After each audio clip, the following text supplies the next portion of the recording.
Hello everyone, my name is Zeotrex, and today we are finally doing the review of Batman v Superman: Dawn of Justice. This is a sequel to Man of Steel in which Batman fights Superman. No shit! And we also deal with Lex Luthor. Batman thinks Superman is a menace because of the damage done in the last film, and Lex Luthor has his own way to put an end to the Man of Steel.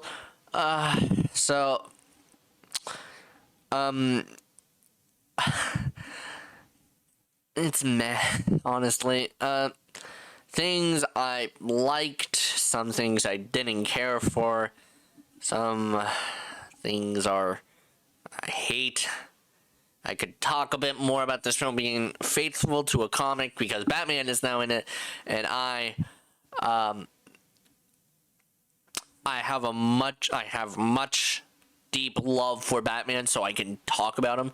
I know in that high top video I did, I might not have seemed I cared about Batman, but I truly do. I love this character a whole lot, and he's one of my favorite comic book characters, if not my favorite. So let's just get into the things I liked. Visuals are, again, great, but this is when it becomes, okay, put some color into it. It gets a bit too dark, the color saturation is a bit too much, and also the film randomly switches into a 4:3 aspect ratio at one point, which is to capture his vision. I don't understand. It doesn't really add that much. It just looks stupid in my opinion, but if you have a problem with that, if you like it, you do you. Don't fucking kill me, though. I hate Snyder fans. Snyder League is shot completely like that. Again, don't know why. Acting is good again. I think it's enjoyable to see Ben Affleck and Jeremy Irons do Batman story things. And Jesse Eisenberg, he's actually the best part of this film. I wasn't too on board with him playing Lex Luthor, but as the film went on, it grew on me. He brings a lot to the character. Now, is he faithful to the character? Probably not. I don't think he's anything like the comic at all. But, yeah. I'm more of a Batman guy, but I would say my Superman loving friend, but he diddles little kids, so I'm not going to mention him anymore. Fuck him. Gal Gadot's performance is fucking forgettable, man. Probably because her whole character is forgettable in this film. We did not need her in this film at all. The plot is so messy. It's just, there's nothing going on. It's just people saying the world sucks. The first film is just such a slog to get through. There's a subplot about, there's like Superman in the desert. Just a whole lot of shit that's so hard to pay attention to. It speeds up a bit, but then it drags on. And as Jobby the Honk said, it just keeps going and going and going and going, which is my issue with the Batman. First half was still pretty boring, people being against Superman, which I do like that idea.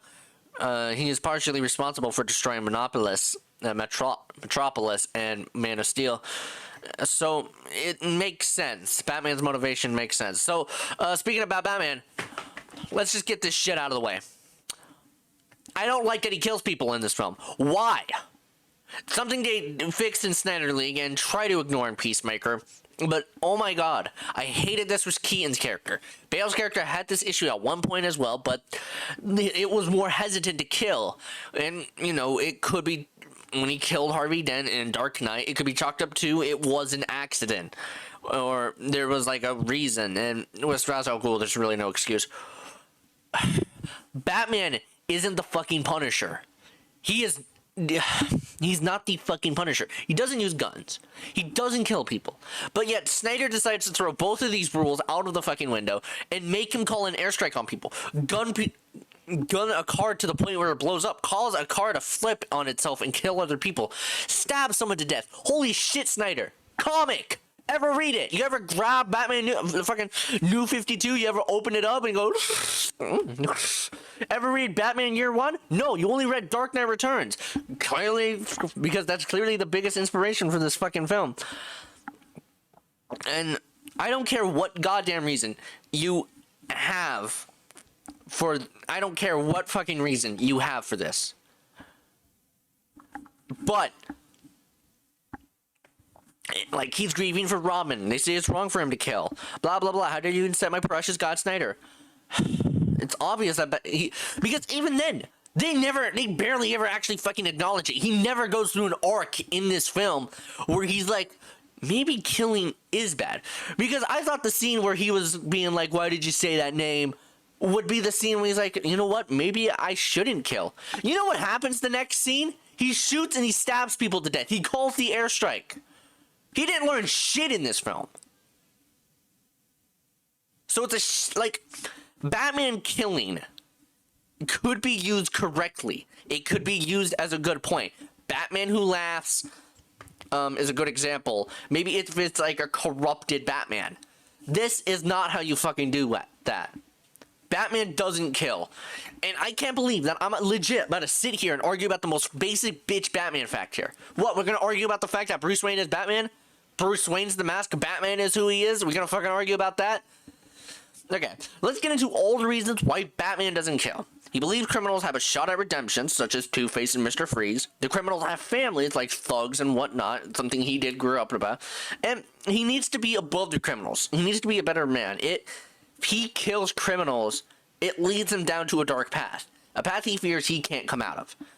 Whenever I need to argue about this fact, I think about this scene from Under the Red Hood, where Batman is just like, mentions the same point. The Arkham City scene where Joker dies and he's like, I still would have saved you. And even then, the Joker, if he kills criminals in these films, why doesn't he just kill the fucking Joker? Well, because the Joker eludes him. That's the same reason he doesn't kill him in the comics, but clearly we're throwing that out of the window. So why not have him kill the Joker if you're gonna do this, if you're gonna fucking have Batman be a killer?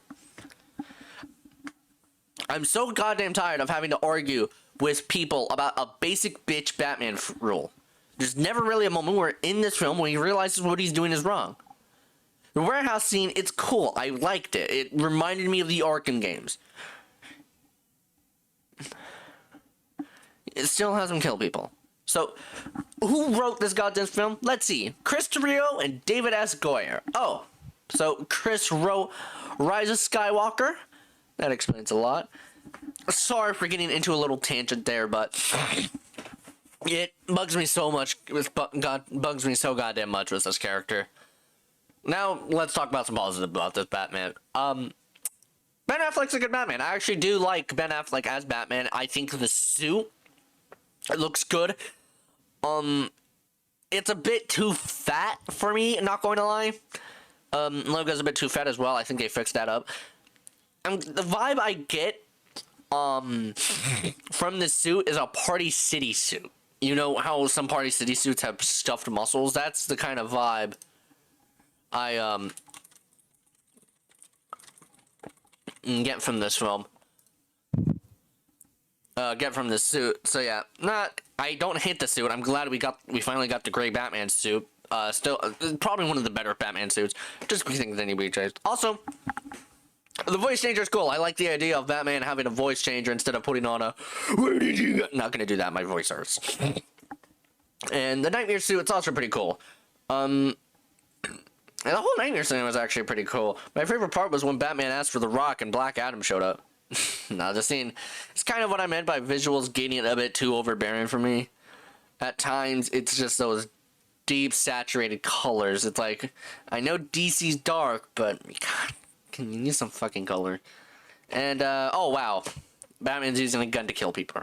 Thanks for understanding the character, Snyder. I don't care, it's a fucking dream sequence. Okay, Superman stuff is alright. Again, can't judge and say Snyder ruined the character, because I don't know what the character is like, honestly. But I think it's just alright. Nothing where I could scream at the TV, but nothing where I could jump and exclaim, yoo-hoo! At. Now, did Wonder Woman need to be in this film? Like, honestly, did she need to be in this film? So, the film takes sort of a detour to set up other members of the Justice League, and it honestly feels sort of claustrophobic and just thrown in there. The Flash, Cyborg, and Aquaman should have all come out before Justice League. Aquaman came out after, Cyborg got canceled, and the Flash is being a weirdo and just having issues. This is the whole reason that the DCEU is just fucking in shambles right now. Back to Wonder Woman. If she's gonna show up at the very end, then we don't need her, really. I don't know why she's... I don't know, she feels forced in, to me at least. Doomsday was also not needed. I much rather preferred the final battle to be, you know, Batman versus Superman, and I don't mind the few minutes we got of that. It just feels a bit iffy to me. I guess Doomsday serves the purpose of causing more goddamn destruction for both Gotham and Metropolis. Holy shit, how long has it been since Metropolis got destroyed? Also to kill Superman to set up the Justice League. That fight was Batman and Superman. Let's talk about it. So, I liked it. I like both of them getting the upper hand for a bit, and the armored Batman suit is really cool. I wish more Batman suits did the white eyes from the comics and shows. The Martha scene is it feels weird how Soup says they're gonna kill Martha, which leads to Batman reacting to, why did you say that name? Shit. I mean, you could have just said they are going to kill my mother. It's important that Batman realizes that Superman is more human than he thought, but it could have been altered a bit. The Batmobile scene was really cool. I do like this Batmobile in the warehouse action was pretty cool. Action is pretty good. But this is something that I have an issue with these Snyder films. The action gets so fucking boring after a bit, because what it does, I haven't finished Snyder Link, but the reason why I haven't finished is because the first fucking hour of that film is just non-stop action. You can't just have the last hour of your film, you can't just have most of your film be action, because after a bit, it gets kind of mind-numbing. You know what I'm saying? You become numb to it, and then it kind of just slows it down. Action is fun, it's enjoyable, yes, but you have to use it sparingly, or else it just gets to the point where it's just mind-numbing. It's what I don't like about Transformers films, and these films are starting to fall into that path. The hand-to-hand stuff is pretty cool, though. I think the 3-hour length and having the final 40 minutes be just action really starts to stifle me. Maybe at the end of the film, I just start to feel burned out. I don't know how to describe it because I feel stupid about saying there's too much action. 3-hour runtime. So this is the Ultimate Edition I'm talking about. It had 30 minutes of cut content. I didn't watch the theatrical version, so I can't really compare the two. Dawn of Justice is a meh movie. A few things unneeded, a plot that strives up a bit with stuff like metahumans and how badly misunderstood Batman's character was in this film. Superman stuff being alright, and the ending just being meh. Batman v Superman gets a C. So, okay. Let's talk about what's going on with reviews for a bit. So, Snyder review might be a bit later. I have to finish that film. But, yeah, I'm kind of also just feeling burnt out about all the reviews, because it's like, I have very specific taste in films. I don't really know what to review. And that taste in films only comes out every few months. So I have to find movies to review in between. So, no promises, but I'm going to try doing more just one-off reviews, not new films, but more of older films, if that makes sense. So, I might do Ninja Turtles. I don't really know. So, well, until then, see you guys later.